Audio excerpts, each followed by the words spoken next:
nous avons un invité. Je vais demander à David de venir jusqu'ici. Alors, présentation complète. Non. Une présentation. Tu as besoin de te présenter à Marseille? Non, je connais à Longchamp. À Longchamp un petit peu? Un petit peu. Alors, chers frères et sœurs de Longchamp, David a été quand même pasteur de Saint-Ouen de 2018 à 2021. Donc si vous avez raté l'occasion de le croiser à ce moment-là, bien vous avez une petite séance de rattrapage aujourd'hui, puisqu'il est avec nous. Alors vous me direz, mais finalement, depuis 2021, il fait quoi? Ben, depuis 2021, il est parti à Bordeaux. Et puis il n'est pas resté très longtemps finalement. 2 ans. 2 ans, puisque depuis 2023, il est secrétaire de notre union franco-belge. Nous avons le plaisir de l'accueillir ici. En vrai, le plus important, c'est pas tout ça. Le plus important, c'est que c'est le mari de ma cousine. Donc je suis d'autant plus content de l'accueillir et puis de saluer, je ne sais plus où elle est, Julie, et au fond, et puis Calista, qui était là tout à l'heure à l'histoire des enfants. Bienvenue. Et puis, nous sommes tout ouïes à ce que tu as partagé avec nous.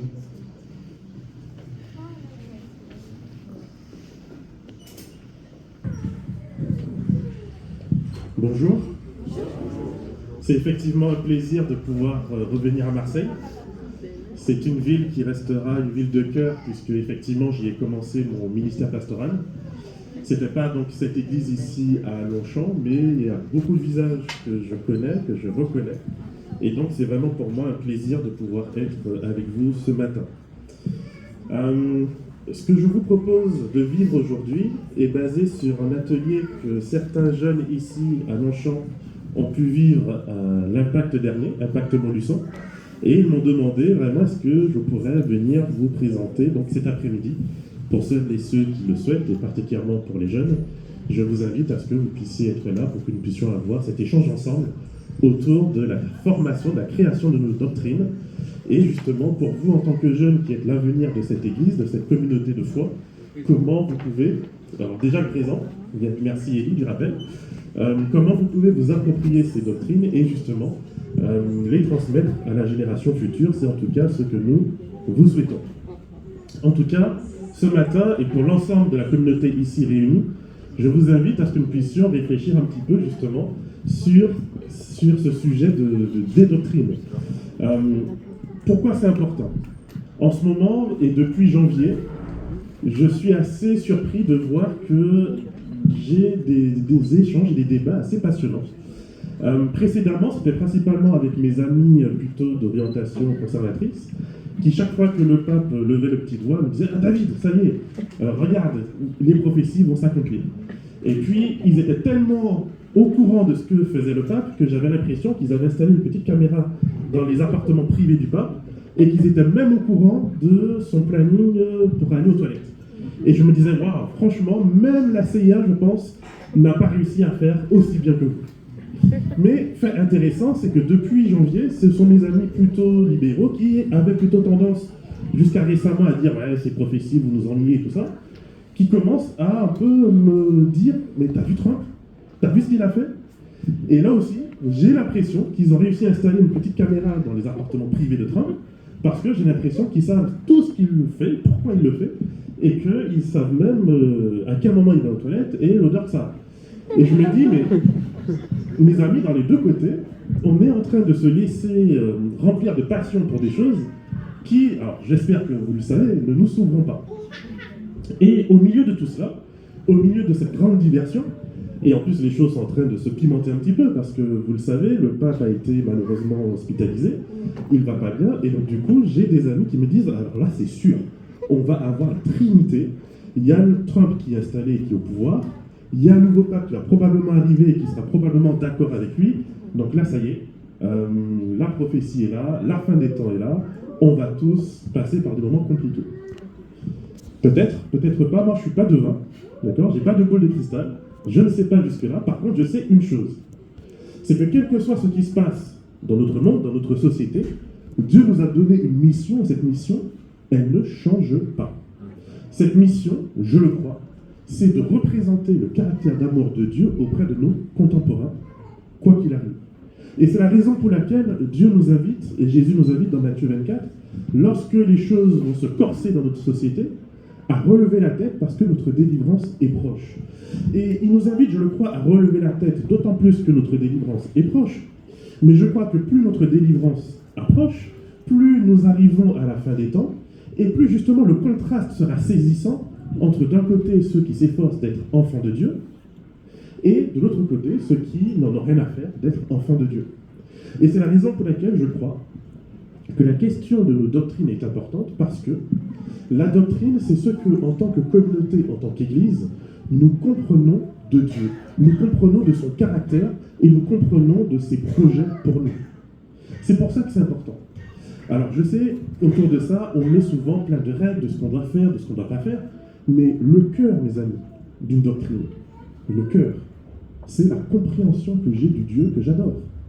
Et en fonction de la compréhension que j'en ai, ça va changer énormément de choses dans ma vie. Pendant très longtemps, le christianisme a véhiculé comme image de Dieu ce Dieu sévère, ce Dieu tellement loin de nous qu'on ne pouvait approcher qu'en rampant à genoux, en rampant sur le ventre. J'ai eu l'opportunité d'aller dans une cathédrale dont le nom m'échappe au Portugal, et il y avait un chemin de croix d'à peu près 1 kilomètre, et il y avait des personnes qui se mettaient au commencement du chemin, sur les genoux, et qui, comme ça, pendant 2 heures, sur les genoux, essaient d'avancer, s'arrêtaient, priaient, reprenaient. Ces personnes, on a tendance à se dire « Ah, mais pourquoi elles font ça ?» Elles ne sont pas plus belles que nous. Elles ont simplement une compréhension de Dieu qui leur dit, pour pouvoir accéder à Dieu, il faut que le corps souffre.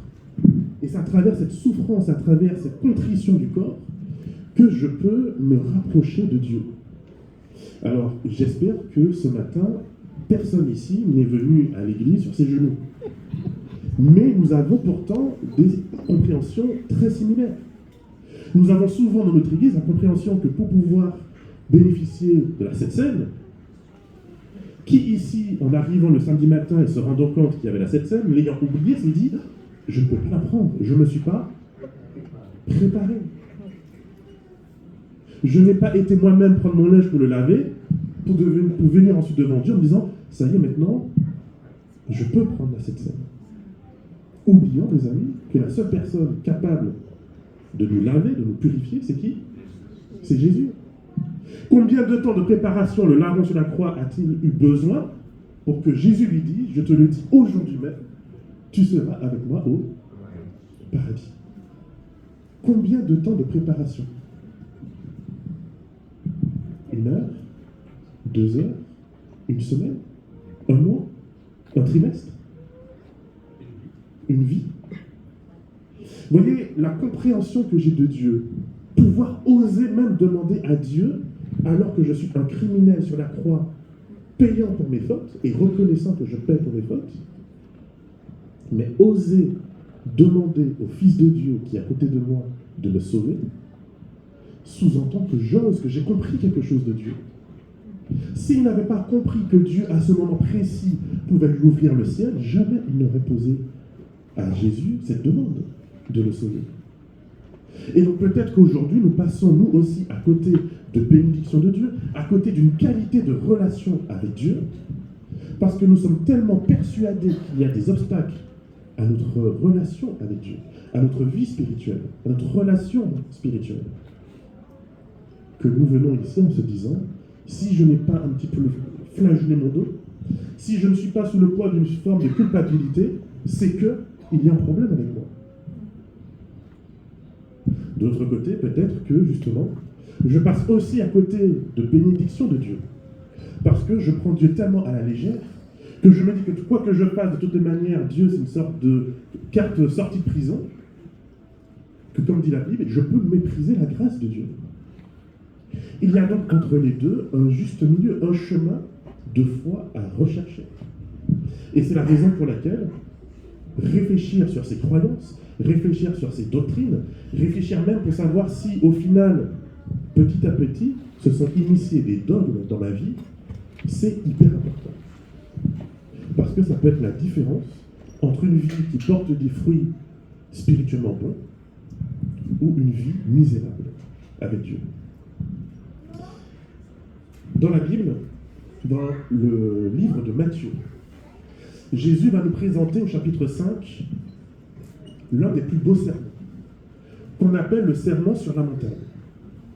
Et Jésus, durant ce sermon, va parler de personnes qu'il va appeler heureux, parce que ces personnes sont capables de reconnaître des choses essentielles sur elles-mêmes. Et le fameux sermon sur la montagne, je vous invite à l'étudier et à le lire, à le méditer pour vous, c'est un peu la constitution de Jésus dans le Nouveau Testament. Dans l'Ancien Testament, il y a une constitution. Est-ce que vous savez à quel moment cette constitution est donnée par Dieu? Ancien Testament, après la libération du peuple d'Israël, une certaine montagne, avec des éclairs, des tremblements de terre, Exode 20, merci, où Dieu va donner sa constitution. Est-ce que vous savez ce qu'est une constitution? À quoi ça sert une constitution?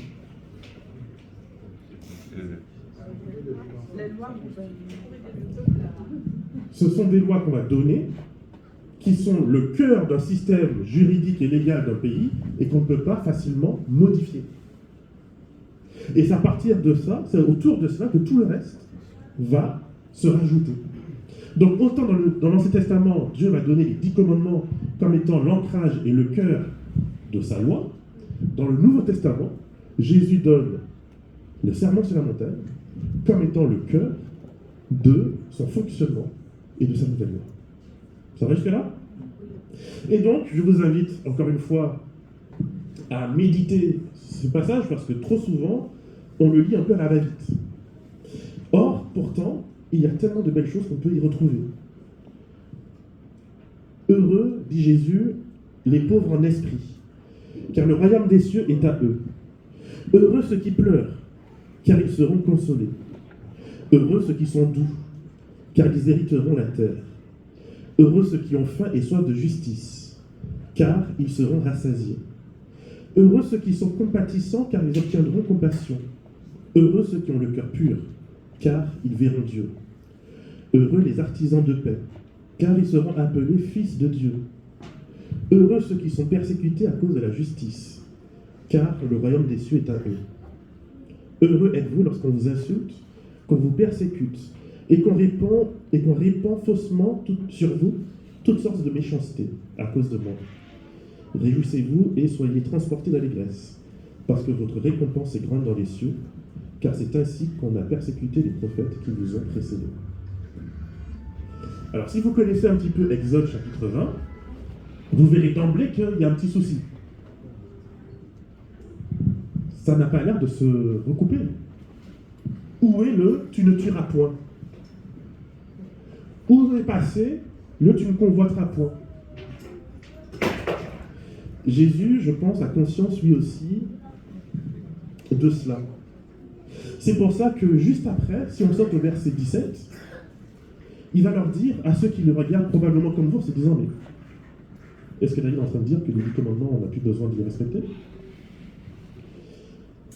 On a eu un échange ce matin à l'école du sabbat assez intéressant, et un des frères a dit, si un président, je vous rassure, je suis président de rien, mais si un président de fédération, d'union, de division, venait en vous disant, ça y est mes amis, vous pouvez manger du porc. Vous n'avez plus besoin de respecter les 10 commandements. Que faire? Jésus, face à cette foule qui le regarde, se disant, mais tu te dis prophète, tu te dis rabbin, tu te dis spécialiste de la loi, et pourtant, tu nous sors une règle, une loi, qui n'a rien à voir avec ce qui a été donné à nos pères. Il va leur dire, verset 17, « Ne pensez pas que je sois venu pour abolir la loi et les prophètes. Je ne suis pas venu pour abolir, mais pour accomplir. » Ça, c'est un passage qu'on connaît très bien en tant qu'adventiste, parce que c'est ce qu'on utilise souvent pour justifier auprès des autres chrétiens que eux, ils sont dans l'erreur, et nous, on est dans le juste, le droit chemin, n'est-ce pas? Le problème, souvent, lorsqu'on utilise la Bible, c'est qu'on prend des extraits de textes et on en fait des prétextes pour ensuite justifier notre compréhension de la théologie ou de la doctrine. Jésus ne s'arrête pas là. Et pour comprendre la pensée de Jésus lorsqu'il présente cette parole, il faut continuer à lire le texte. Et si vous continuez à lire le texte, vous verrez qu'il existe 6 déclarations. Est-ce que vous avez une idée des déclarations que Jésus va tenir dans Matthieu chapitre 5? Ça commence par quelque chose de très intéressant. Vous avez entendu dire, alors les traductions peuvent un peu varier, soit vous avez entendu dire aux anciens, ou vous avez entendu dire dans le passé, ou vous avez entendu dire il y a de cela fort très longtemps. Par exemple, tu ne tueras pas. On fait référence à quoi ici? Aux 10 commandements, on est d'accord? Oui. Je ne vais pas vous demander le verset exact, mais Exode 20, les 10 commandements, tu ne tueras pas. Mais Jésus va rajouter au verset 22. Mais moi je vous dis, quiconque se met en colère contre son frère sera passible du jugement. Celui qui traitera son frère de raca, qui signifie imbécile, stupide, idiot, sera passible du Sanhédrin. Celui qui le traitera de fou sera passible de la géhenne de feu. Quel est le rapport? Sommes-nous en train de dire, et pouvons-nous accepter ici ce matin, que ceux qui aujourd'hui même en Ukraine ou en Palestine s'entretuent, on les placera au même niveau que si à un moment donné, par emportement, je dis à quelqu'un dans cette assemblée, idiot. C'est quand même dur à avaler, je ne sais pas pour vous. Je ne sais pas pour vous, mais moi j'ai du mal. Quel est donc ce Jésus, ce Dieu, qui ne semble pas comprendre la gravité des actes qui peuvent être posés? Et quel est le rapport? Justement, pourquoi Jésus est-il en train de parler des 10 commandements et de les réinterpréter d'une telle manière? Jésus va aborder d'autres points. Certains sont dans les 10 commandements, les autres n'y sont pas forcément. Le deuxième, il va parler de l'adultère. Versets 27 à 28. Tu as entendu qu'il a été dit, tu ne commettras pas d'adultère. Mais moi je vous dis, tout homme qui regarde une femme avec convoitise a déjà commis l'adultère avec elle dans son cœur. Ensuite, Jésus va parler du divorce. Versets 31-32. Il a été dit que celui qui répudie sa femme lui donne une lettre de divorce. Mais moi je vous dis que celui qui répudie sa femme, sauf pour cause d'infidélité, l'expose à devenir adultère. Ensuite, il va parler des serments, versets 33-34, de la vengeance. Vous avez appris qu'il a été dit œil pour œil et dent pour dent, mais moi je vous dis de ne pas résister aux méchants. Si quelqu'un te frappe sur la joue droite, présente-lui aussi l'autre. Et puis, sixièmement, versets 43 et 44, vous avez appris qu'il a été dit tu aimeras ton prochain et tu haïras ton ennemi. Mais moi je vous dis, aimez vos ennemis, bénissez ceux qui vous maudissent, faites du bien à ceux qui vous haïssent, et priez pour ceux qui vous maltraitent et qui vous persécutent. Et c'est à la suite de cela que Jésus va utiliser pour la seule fois, soyez parfaits comme votre Dieu céleste est parfait, c'est-à-dire la capacité à aimer et à pardonner à ceux qui nous font du tort. Encore une fois, quel est le lien entre ce sermon sur la montagne, qui est ensuite décliné d'une telle manière, et les 10 commandements? Et c'est la raison pour laquelle, très souvent, dans d'autres foi chrétiennes, on a cette tendance à dire, mais ça a l'air tellement différent, qu'on a l'impression qu'on a 2 dieux différents. Et donc, d'un côté, il y a l'Ancien Testament qu'on ne veut plus lire, qu'on ne veut plus considérer, et on se réfugie, bien sûr, dans le Nouveau Testament. Or, Jésus vient de le dire. Je ne suis pas venu pour abolir, mais je suis venu pour accomplir, pour rendre parfait, et il rajoutera, tant que le ciel et la terre ne passeront pas, il ne passera pas un seul iota de la loi de Dieu. Voyez, nous humains, lorsque nous nous efforçons de comprendre Dieu, nous avons des limites. Nous avons des œillères. Si je vous le disais moi-même, je pense que ça ne passerait pas aussi bien que si c'est, comme je l'appelle, Tati Hélène, qui vous le dit. Tati Hélène, que beaucoup ici aiment beaucoup, on lui a posé une fois une question. Un frère lui a demandé, « Sœur White, pensez-vous que nous devons comprendre la vérité pour nous-mêmes? Pourquoi ne pouvons-nous pas prendre les vérités que d'autres ont rassemblées et les accepter parce qu'ils ont approfondi le sujet? Nous pourrions aller ainsi de l'avant sans mettre les forces de notre pensée à l'épreuve dans l'examen de ces sujets. En gros, pourquoi suer à nouveau pour essayer de comprendre des choses que d'autres ont déjà compris si bien avant nous? Nous pourrions ainsi... Pensez-vous, que ces hommes qui ont mis la vérité en évidence dans le passé étaient réellement inspirés? Elle répond ceci.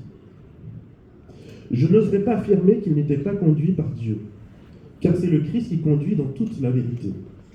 En ce qui concerne l'inspiration dans le plein sens du mot, je réponds non. Je crois que Dieu leur a donné une tâche à accomplir, mais s'ils n'étaient pas pleinement et en tout temps consacrés à Dieu, ils se sont impliqués dans leurs traits de caractère particuliers, dans ce qu'ils ont fait, mettant leurs empreintes sur l'œuvre et façonnant l'expérience religieuse des hommes selon leur propre modèle. Il est dangereux de se confier dans la chair.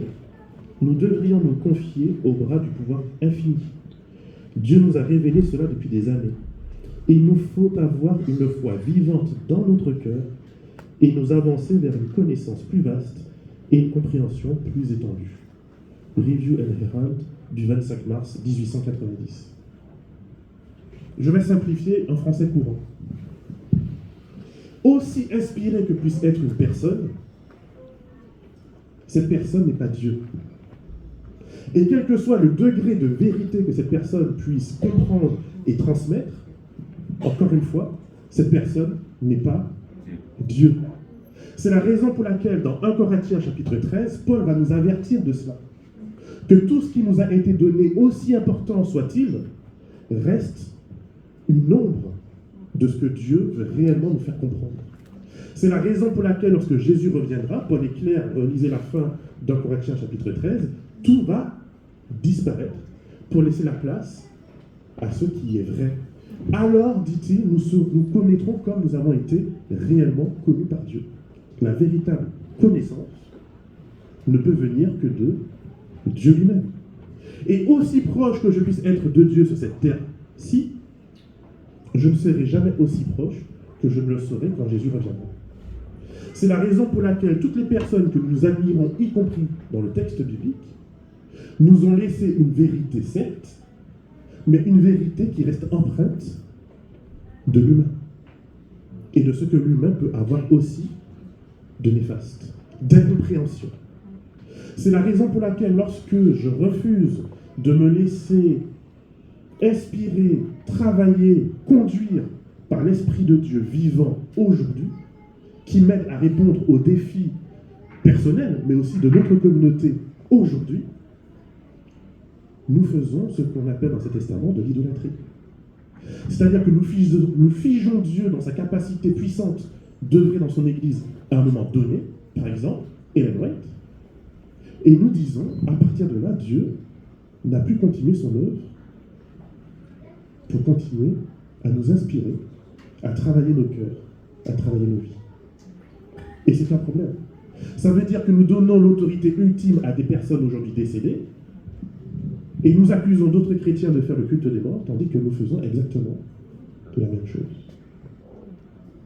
Il faut donc s'efforcer, évidemment, de prendre ce qui a été donné par le passé et bâtir sur l'expérience de ceux qui sont venus avant nous, sans pour autant considérer que cette expérience, c'est la limite haute de ce que Dieu a pour notre Église aujourd'hui. C'est pourquoi l'Église adventiste, tous les 5 ans, se réunit avec des délégués venant du monde entier et que toutes nos doctrines, toutes nos compréhensions sont révisables. Il n'existe dans l'Église adventiste aucune aucune doctrine qui ne puisse être touchée. Et il faut accepter ce risque. Parfois, on va aller dans le bon sens.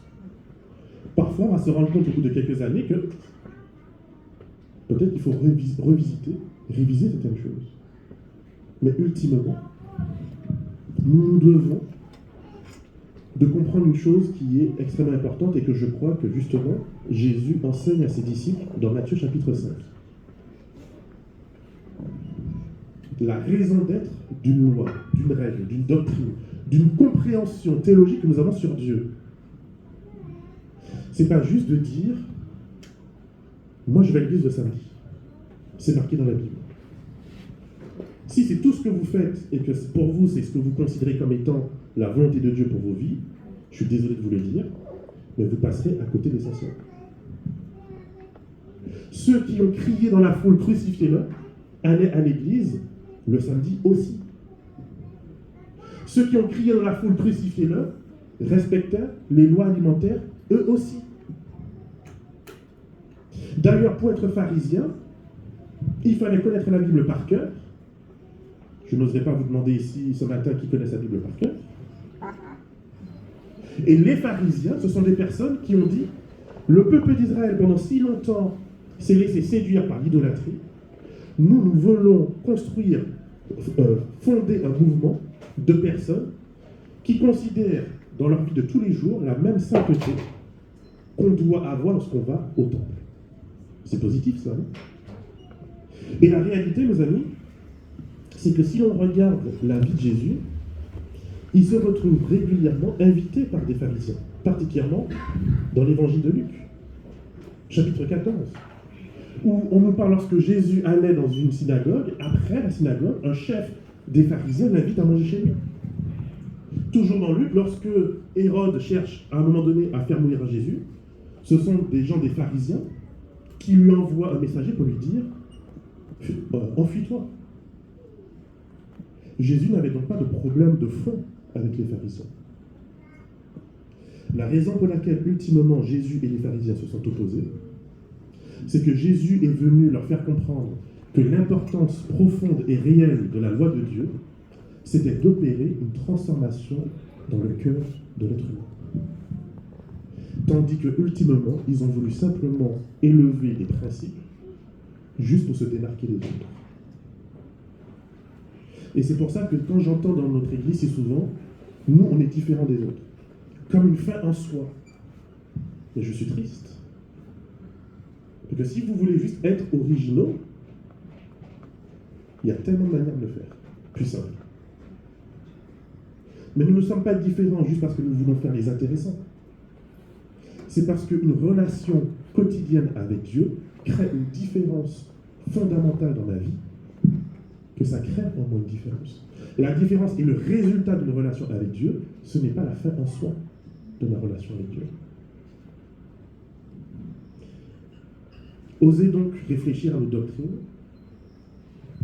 c'est oser se remettre aux pieds de Jésus comme Marie l'a fait. Et c'est oser laisser l'Esprit de Dieu transformer ma vie, transformer mon cœur. C'est comme Martin Luther, oser remettre parfois en question des choses, même si elles ont été établies comme vraies pendant des siècles. Ou devrais-je vous rappeler que chacun de nos pionniers, à un moment donné de sa vie, a été radié par son Église. Parce qu'ils considéraient que les croyances qu'ils étaient en train de développer étaient contraires aux vérités qu'ils étaient persuadés de devoir défendre. Chacun donc de nos pionniers, à un moment donné, l'Église adventiste n'a pas été créée parce qu'ils voulaient être différents et créer l'Église adventiste. À la base, ils ne voulaient même pas créer d'Église. Mais ils ont été forcés au final de créer une Église parce que leurs églises d'origine ne voulaient plus d'eux. Mais ils ont osé. Parce qu'ils ont préféré suivre leur conscience jusqu'au bout, plutôt que de rester limités par les croyances et les doctrines établies dans la communauté. Je crois donc que l'Église adventiste se doit de faire honneur à cet héritage. Nous ne pouvons pas simplement dire « je crois que » parce que c'est ce qu'on m'a appris depuis petit. Ou parce que quelqu'un qui parle fort a dans sa main un livre d'Ellen White. je dois parvenir à une conviction que ce que je crois est vrai, parce que non seulement il s'aligne avec le texte biblique, mais il s'aligne aussi avec l'expérience de l'Esprit Saint. Et c'est ce que vous allez retrouver dans Actes chapitre 15, qui pour moi est vraiment, en termes de conception d'Église, un très beau texte. Je vous invite aussi à le méditer. Actes chapitre 15, les disciples sont dans une situation conflictuelle. On nous parle qu'ils s'échangent des propos violents dans le texte. Pourquoi ? Parce qu'ils ne sont pas d'accord de savoir si on peut accepter ou pas des païens dans l'Église. C'est-à-dire des gens qui ne sont pas juifs, qui n'ont pas été circoncis, qui ne respectent pas comme nous le sabbat, qui ne mangent pas comme nous, etc., etc. Et là, il y a des personnes qui, étant pharisiens, connaissant leur Bible par cœur, viennent avec les textes en disant « Voici ce que Dieu dit qu'il faut faire ». Et de l'autre côté, vous avez des apôtres qui disent « Mais nous avons vu l'Esprit Saint agir dans la vie de ces personnes. Nous sommes donc des témoins vivants que Dieu peut agir à travers un incirconcis. Nous sommes des témoins vivants que Dieu peut agir à travers une personne qui mange des choses qu'il ne faut pas manger. Qu'est-ce qu'on fait là ? Et c'est ce qui est beau dans ce tout premier concile que l'Église chrétienne va vivre, c'est qu'ils vont se réunir, ils vont permettre à chacun de présenter ce qu'il a vécu, mais ils ne vont pas oublier pour autant la Bible. Et la finalité de ce concile, c'est quoi ? C'est de faire conjuguer d'un côté la vérité biblique, qui est que depuis l'Ancien Testament, on nous parle de cet évangile qui sera annoncé à toutes les nations et à toute la terre, ce qui sous-entend qu'il faut trouver le moyen d'intégrer ces nations avec l'expérience vivante que les apôtres ont expérimentée. Et pour moi, c'est un guide pour nous aujourd'hui. Je ne peux pas sacrifier le texte biblique pour mon expérience, mais je ne peux pas non plus sacrifier l'expérience pour le texte biblique. Je dois étudier, dialoguer, non pas seul, mais aussi ensemble, jusqu'à ce qu'on parvienne à cette conviction qu'on respecte et le texte et la manifestation présente de l'Esprit de Dieu dans nos vies. Et la conclusion de ce concile sera quelque chose que je crois qu'aujourd'hui, même certains adventistes ont ignoré. Je ne vais pas me faire que des amis.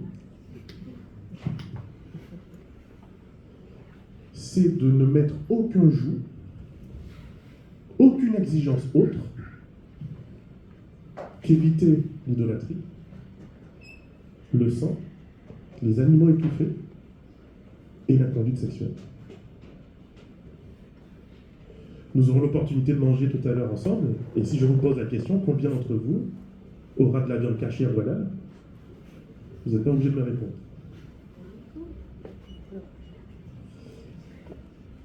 Vous voyez, la doctrine, c'est le constat de ce que nous comprenons aujourd'hui. Lorsque je dis je juge l'autre par rapport à cette compréhension, je m'établis comme étant le Dieu qui juge mon prochain. Et c'est inacceptable. Parce que mon constat, lorsque je fais le tour des églises adventistes, et Dieu sait qu'aujourd'hui j'ai l'occasion de le faire, c'est que vous vous observerez nécessairement dans chacune église que vous irez visiter, une chose sur laquelle vous pourrez vous dire, mais ils font ça eux ici. Et pourtant, ce sont des frères, ce sont des sœurs, ce sont des personnes qui, comme vous et moi, font de leur mieux pour obéir à la loi de Dieu et pour vivre une vie sincère avec Dieu. Ce n'est donc pas parce que moi, je perçois chez l'autre un point potentiellement discutable que je me dois de remettre en cause la sincérité spirituelle de l'autre. Je ne suis pas Dieu. Je ne suis pas Dieu. Mes amis, nous avons une exigence aujourd'hui. Notre Église ne peut plus continuer à faire des tours en rond, tandis qu'en dehors de ces murs, il existe des personnes qui sont de plus en plus confuses et perdues. rapport à où est Dieu. Nous en parlions aussi ce matin dans ma classe d'école du sabbat. Face à la souffrance grandissante dans notre monde, nous avons des personnes qui demandent où est Dieu? Qu'est-ce que Dieu fait? J'ai une réponse pour vous. Dieu a choisi d'être présent partout où l'un de ses enfants est présent. À la question où est Dieu, la réponse devrait être où je suis. Et si là où je suis n'a aucun impact dans la vie des personnes qui m'entourent, j'ai l'opportunité de me poser des questions. Parce que Dieu a choisi comme véhicule de sa puissance ses enfants. Raison pour laquelle Jacques va nous dire la religion pure et sans tâche, c'est de connaître la Bible par cœur. C'est de maîtriser les 28 croyances fondamentales. C'est de connaître toutes les lettres, les livres, les périodiques que la loi a écrits. Non, c'est quelque chose de très concret. La religion pure et sans tâche, c'est quoi? Comment? Je l'ai entendu? Soyez pas timide. S'occuper de l'orphelin, les veuves et l'orphelin. Et vous savez, cette vérité existe depuis. C'est Jacques qui le dit. Mais justement, cette vérité n'est pas nouvelle, mes amis. Ce n'est pas nouveau dans le sens de Nouveau Testament. Effectivement, cette vérité existe depuis Ésaïe 58. Pourquoi est-ce que dans Ésaïe 58, le prophète met dans le même chapitre jeûne et sabbat? On a souvent tendance à lire les deux recommandations séparées. Mais pour moi, c'est une seule et même chose. Parce que le sabbat est une forme de jeûne. Dieu me dit, tu as 6 jours pour toi. 6 jours pour te développer. 6 jours pour gagner de l'argent. 6 jours pour chercher ton futur mari, ta future femme. Tu as 6 jours où tu as la possibilité vraiment de jouir de toutes les bénédictions que Dieu t'a données.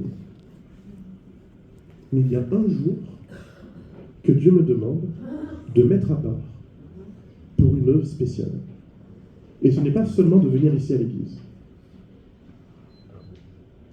C'est bien si ça permet de transformer mon cœur. Mais l'objectif de venir ici à l'église, c'est que Dieu me donne la possibilité d'avoir une jauge dans ma vie. C'est comme dans les voitures. Que vous ayez une Ferrari ou que vous ayez une Twingo, je peux vous garantir qu'il existe la même jauge. C'est une jauge de température du moteur. Et vous avez un pasteur qui s'y connaît très bien. Il pourra vous expliquer tout là-dessus. Que vous ayez une Ferrari ou une Twingo, si vous ignorez cette jauge, il va se passer exactement la même chose. Vous serez sur le bord de la route. Et lorsque vous êtes sur le bord de la route, que vous ayez une Ferrari ou une Twingo, vous attendrez de la même manière la dépanneuse. Dieu a placé cette opportunité dans la semaine de laisser refroidir mon moteur, de me décentrer de moi et de me tourner vers l'autre, pour donner du sens encore plus à la foi que je vis. C'est une bénédiction. Et tout ce que nous faisons ici, nos principes, nos doctrines, nos compréhensions, notre théologie, mes amis, c'est le moyen de véhiculer des réalités plus facilement à la génération suivante, ou à la personne que je rencontre dans la rue. Mais si je fais de toutes ces choses-là l'essentiel de ma foi, encore une fois, je suis dans de l'idolâtrie. Et c'est la raison pour laquelle nous avons des pharisiens, nous avons des prêtres, qui lorsque l'image vient en disant « Où est le Messie qui doit venir ?», ils ont tous la réponse. Tous. Combien d'entre eux s'est levé? Qui d'entre eux s'est levé pour aller voir le Messie qui venait de naître? Ça vous interpelle pas?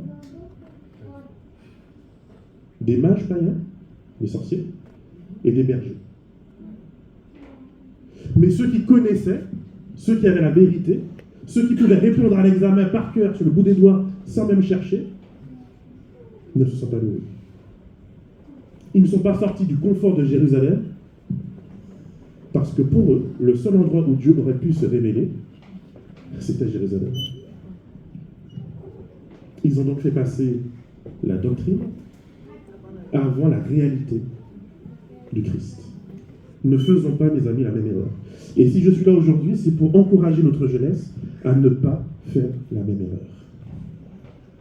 Soyons des chrétiens, respectant certes la vérité biblique, la révélation biblique, mais étant aussi engagés concrètement dans une vie de transformation quotidienne de notre cœur, de notre vie, qui aura un impact autour de nous, qui portera du fruit autour de nous, et qui me permettra de dire comme Jésus, tu as entendu qu'il a été dit, tu lapideras, tu radiras, tu excommuniqueras, mais moi je te dis, cette personne peut encore être sauvée par l'amour que l'Église lui manifestera.